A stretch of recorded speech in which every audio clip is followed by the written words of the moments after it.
Alright guys, this is a short video about the USS Cerritos model that is being put out by Polar Lights in 1/1400th scale.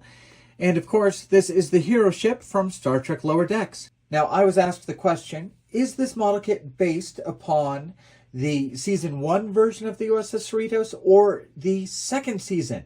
Because apparently between the first and second seasons, they added a lot of detail to the ship. So I did find this comparison online. And throughout this series of images, the Season 1 version of the ship is on the left and the Season 2 version is on the right. So I found a handful of differences between the Season 1 and the Season 2 version, and I'm actually looking at the plastic in front of me to see which one it is. Now here's the first detail that leads me to believe that it is the Season 2 version.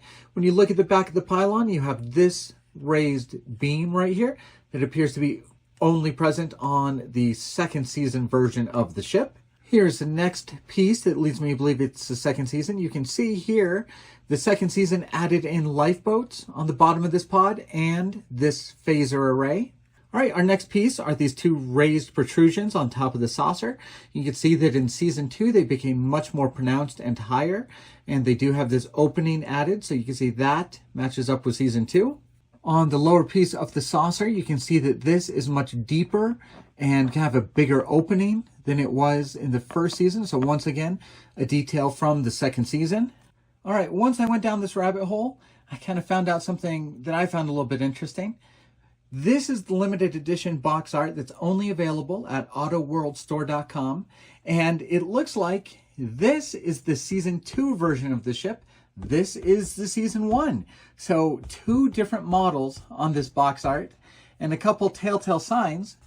First, if we look at this lower pod, you can see the lifeboats and the phaser array that were added in Season 2 are present on this version. And when we go to this one, they are missing. The next thing to notice is this is definitely the flatter version of this bottom saucer. This is a lot flatter than it was in Season 2. We can't see it in that picture. But I'll put on screen again Season 1 versus Season 2. You can see this is definitely the Season 1 version. And what's on the plastic is definitely the Season 2 version. So to get back to the original question, yes, this model kit is based upon the more detailed version of the ship that premiered in Season 2 and carried on throughout the rest of the show. It is not based upon the simpler version of the ship that was only seen in Season 1.